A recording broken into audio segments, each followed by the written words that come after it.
Hello, and welcome to my guide on Fox vs Falco. It's the most popular matchup in Melee, but many Foxes struggle in it, and it's not uncommon for them to hate the matchup. I think that's because they don't understand it. And it's unfortunate, so I made this video to teach people all the basics required to succeed. Hopefully, you can adapt them to your own understanding of the game and add things I don't mention that work for you. With that said, let us start with the neutral game. Even though it's what many consider the matchup in Melee, it plays very differently from Fox's other matchups. Fox has two big advantages over Falco. He has a faster movement speed and a 2-frame faster jump squat. Those are some pretty big advantages. They usually mean he can dash dance camp and force the opponent to approach him. But Falco has the best projectile in the game to really limit that playstyle. Instead, you're often forced to approach him. Falco's laser is the strongest zoning projectile in the game, since it has no lag, minimal startup, and every time it hits Fox, he takes 12 frames of hit stun, a fifth of a second stuck in lag. This limits what Fox should do in response to threaten Falco, and lets Falco control neutral, since Fox often has to play reactively. This forces the Fox player to learn laser-specific counterplay to even have a chance against a good Falco. And Falco is pretty good at shutting down dash dance camping, but he still has a hard time with the other aspect of Fox's superior speed, his free-frame jump squat. A quicker jump squat is a huge advantage. Fox's aerials come out 2 frames faster, and he can more reliably escape pressure with a faster shine out of shield. This, in combination with his faster ground speed, makes him much better in close range, since he can approach safer and abuse his quicker speed to make it hard for Falco to catch him afterwards. Basically, as soon as Fox gets close enough to Falco that the laser becomes too risky, he has a big advantage. But how does Fox close the distance? Well, while most universal tools work great versus Falco, the fact that laser will often be in the way means that reliably getting close requires a good understanding of what options Fox has versus laser, and what beats Falco's common follow-up moves. The laser has 13 frames of startup. Adding the jump squat frames means that the earliest short of laser comes out on frame 18. That's a ton of lag you can punish, but not quite enough to react to. So if you read it, often you will find yourself close enough to interrupt it before it comes out with dash attack, running shine, or sometimes even up smash. But if you've been hit by a laser already, it's not that easy, because the laser has 12 frames of hit stun. This is a really long time, because he can land the same frame the laser connects with you. And landing has 4 frames of lag, making him +8 or more realistically +7 if the laser is stale, guaranteeing him a follow-up if close, and giving him fairly significant frame advantage if further away. We obviously want to avoid this, but how? A common form of counterplay is to full jump above the lasers. Full jump is really good, because you can wall him out very effectively if he tries to approach. Or you can approach with it yourself, and Falco often has to read the timing to deal with it, and will get hit if he mindlessly shoots another laser. However, Fox players often rely too much on this and become predictable. While good, full jump doesn't solve the problems, because you lose options when airborne, so if you're predictable and Falco knows that you'll jump, he has an advantage, and can focus on beating the descending aerial by clipping it with a laser, up tilting it, or whiff punishing it. So you need more mix-ups. You can shield it, lowering the amount of stun you're in, from 12 frames to 7, making it much less powerful. He's at the very best +3 now instead of +8. Making it much less scary, since you can avoid everything except a point-blank instant shine. Shield somewhat limits your options, but opens up the possibility of a power shield, which reflects the projectile and gives you the advantage instead. This is a huge threat, because if you're close, you can often get a free hit afterwards. It's almost always worth going for, but difficult to get consistently. And training your consistency is really important, so load up Uncle Punch's training pack and start training. On the other hand, if you don't shield and get hit by a laser, you can often dash before Falco can hit you, letting you up tilt, aerial, or dash dance grab if he tries approaching afterwards. Also, if you guess that he'll do another laser, or simply not attack you, it's often really good to dash into him after the stun, because you can interrupt his next laser. Or just gain stage positioning for free. Let's talk about up tilting after the laser stun. Up tilt is a really good move against Falco, since you can often beat out his approaches, and if you guess wrong and miss, it's incredibly hard to punish because of the low end lag. It has a super high reward if it hits, converting into every move in your kit at most percentages. And in general, it should be one of your most used moves in the matchup, since it's got some of the best risk versus reward in your kit, and it trades or wins versus most of Falco's kit. If you try to power shield, you're more limited. You can still move forwards and backwards, but it requires a wave dash, which is both slower and a 13 frame commitment. But because of how rewarding a power shield is, Leffen and most other top foxes opts to go for them almost every time. So, with that said, I'm not gonna lie to you. There is no cheap way to invalidate lasers. The key to beating lasers has and is still very simple. It's observing the Falco's habits and choosing from your handful of options to beat the follow-up action you predict. There isn't anything else to it, but most Fox players only use one or two of these options, making it way too easy for Falco to bait those responses and punish them. So make sure to keep a close eye on what your opponent likes to do after each laser and how close he tends to laser to you.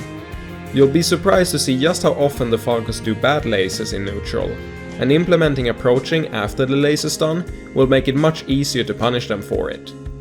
So with that in mind, what happens when you have managed to get close? Well, Falco can do a retreating laser to continue the zoning game, but that generally isn't very good, because center stage is a large advantage, and giving it up basically for free is really bad. It doesn't present a threat by itself, but even then, it's still not an uncommon option from Falco. It's important that you don't get impatient if the Falco runs away a lot, because there's only so much stage to work with, and eventually they will have to either go through you or above you. So be patient and attack when you don't have any space to work with. In close ranges, Fox can play really safely to bait out a commitment from Falco and whiff punish it. This is because you're faster, so dash dancing a small distance away from them looking to grab a bad move is really powerful. But if you're late, Falco gets a shine, so it's important to not misjudge your timing window.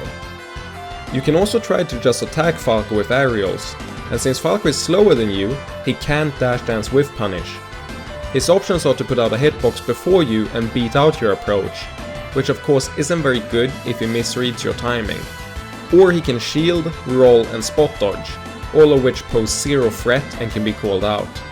Hitting his shield results in a pressure sequence, which is a very powerful position for Fox, especially if you space yourself a little bit away from them, so that they can't shine you out of shield.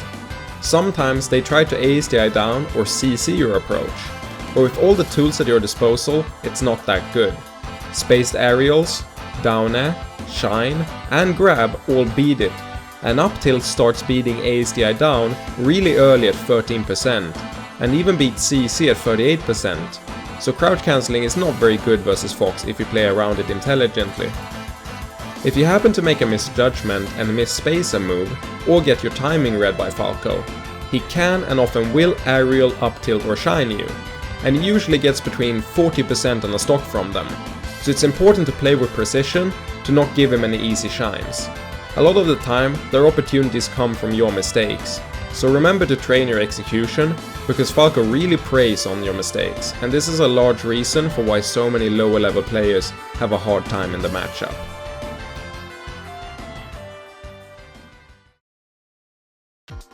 Let's move on to some different neutral situations.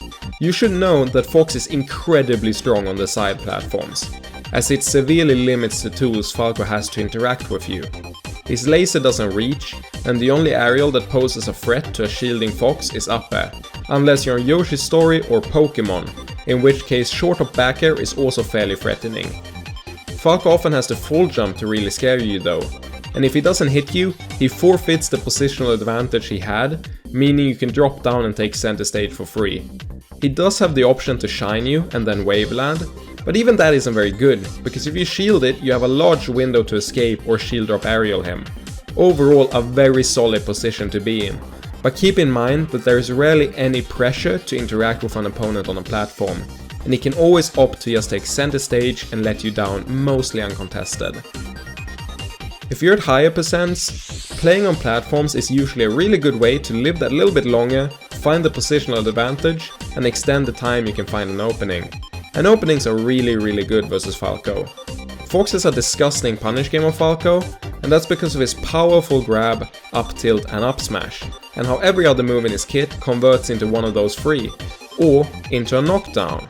You can tech chase many of the knockdowns you get, which when successful, leads into a huge combo regardless of the stage. So if you want to improve your punish game versus Falco, then the two most important things you can learn is to maximize the reward from a grab, and to learn how to tech chase from every hit whenever possible. Even with, say, a 30% success rate, this will greatly increase the reward of many of your moves, letting you be less predictable and still find massive damage. With that said, how do you maximize the reward from a grab? On FD it's fairly simple. However, there doesn't seem to exist a Falco chain grab flowchart, at least I couldn't find one. So I used the newest updated Fox Ditto flowchart by Tails. You can chain grab Falco to higher percents than Fox, so this flowchart works perfectly fine. Link in the description. It's all about grinding it, so try to perfect it as it makes FD a much better stage in the matchup. On regular platform stages, it's harder and more complicated. Getting the punish from up throw frequently requires a platform tech chase. This tech chase is difficult, but thankfully Setchi made a great video on the topic detailing the optimal way to do this. It's pretty long, but well worth the watch. It dispels some common misconceptions and details what options are best at different percent ranges. There's also KJH's tutorial on the subject, which goes over the traditional flowchart and how Leffen and Armada tech chase differently. I recommend you watch both because they cover different things, and I won't spend time explaining them here because spending 20 minutes on the topic seems slightly redundant when such good resources already exist. If you hit the platform tech chase, chances are good that they'll DI to the top platform, and I think it's important to mention that when this happens it's very easy to be too quick with the up air on mistake and tech in place. Many Foxes don't delay this properly and miss the tech in place or get hit by get up attack because of it, so make sure to time it properly. I personally used to miss it all the time, which is why I think it's important to mention. So that's the grab part done. Learning to maximize your reward from grab makes it an incredibly potent tool in neutral for a number of reasons. It beats shield and CC, has relatively low ending lag, and is among the best punish flowcharts attached to it in the game. I'll make a full video on the topic eventually, but that's for another day.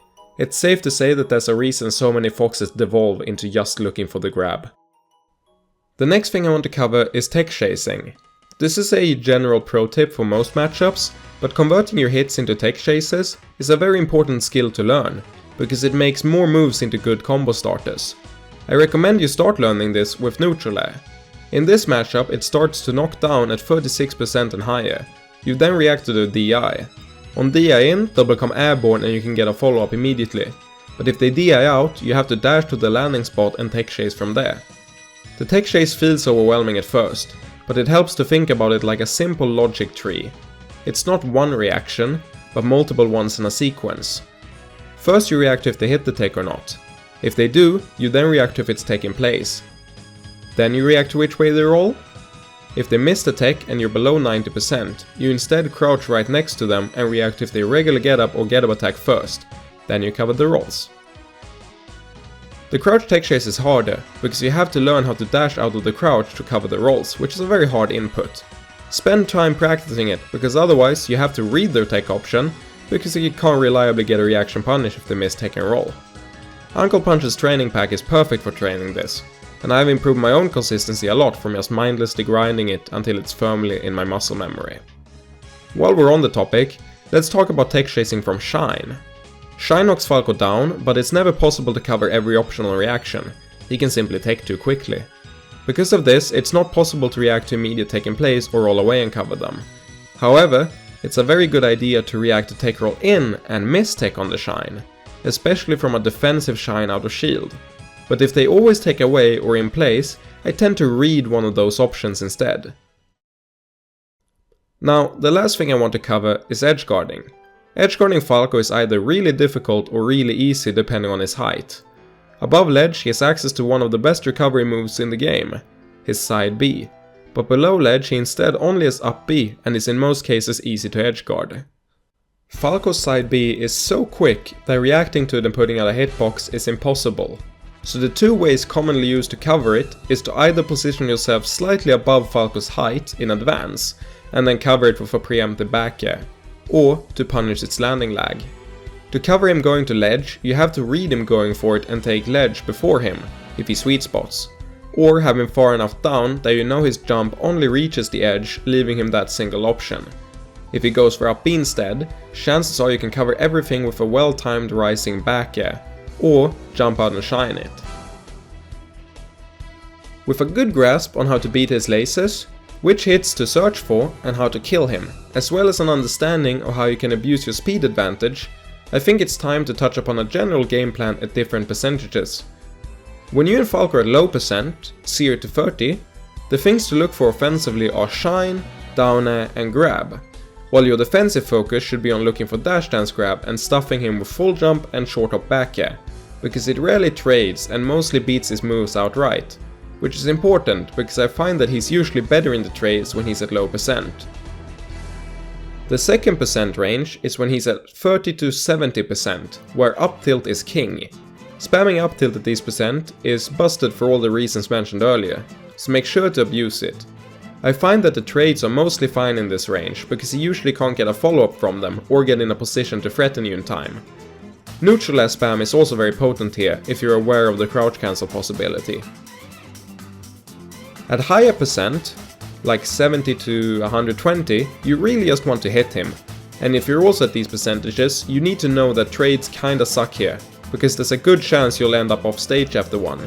And he gets back quicker, which means he usually gets center for free. I find that back air is really good here, because it's your only real way of not trading. My goal is usually to try and make him play the laser mix-up game, in an attempt to stuff repeated lasers, which usually leads into a kill. If the Falco is really walling, like they tend to be at high percent, full jump aerialing into them tends to be your best bet. I try to full jump back air through them to really guarantee I avoid their hitboxes. Practice the timing of doing a full jump aerial through a side platform, because otherwise your full jump ranges are going to be fairly predictable on platform stages. This is most commonly used with back air, but it might be worth learning to do with a down air and neutral air too, even though I barely see them used.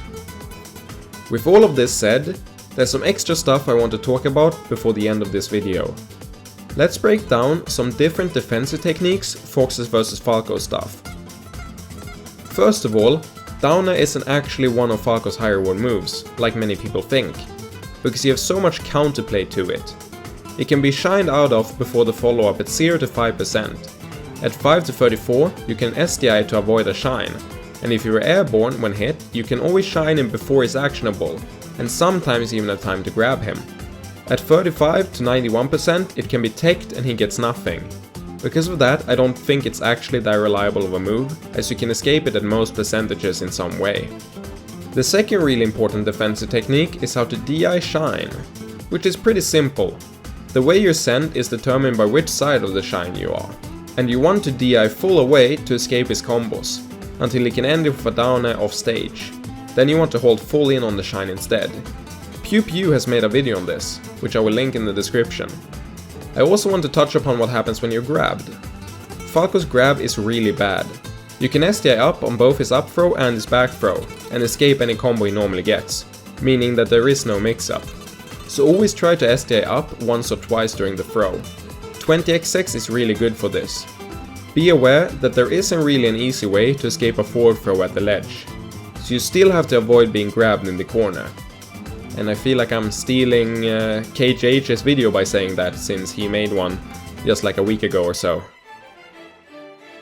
And last, Falcos love to space auto-cancel back airs and up tilts when lasers don't work versus you.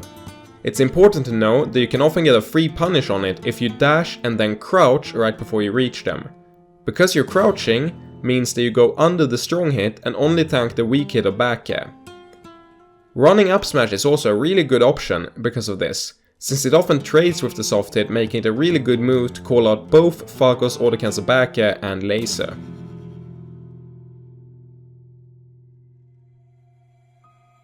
Now, you might wonder why I haven't covered which stages to pick and ban in the matchup, but that's because it's such a subjective topic. If you want my opinion, which if you watched all 20 minutes of this video I am fairly sure you do to some degree, then, in my opinion, the best stage is Yoshi's Story, the second best is Final Destination, and the third best is Dreamland, all for different reasons.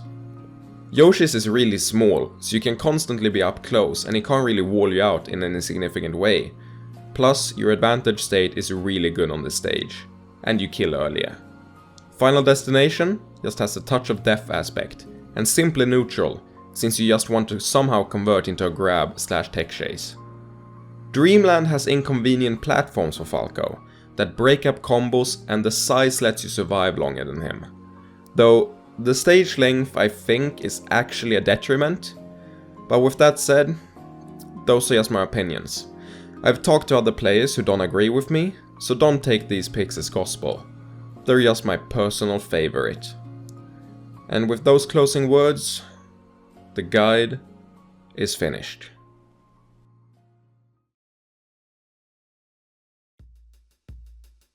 Oh, hello there.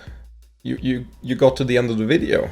Holy shit, I didn't expect that. That's 22 minutes of pure knowledge dump, info dump. The fact that you managed to sit through that, I applaud you. I may not have been able to, but I hope it was a good watch. I hope you learned something.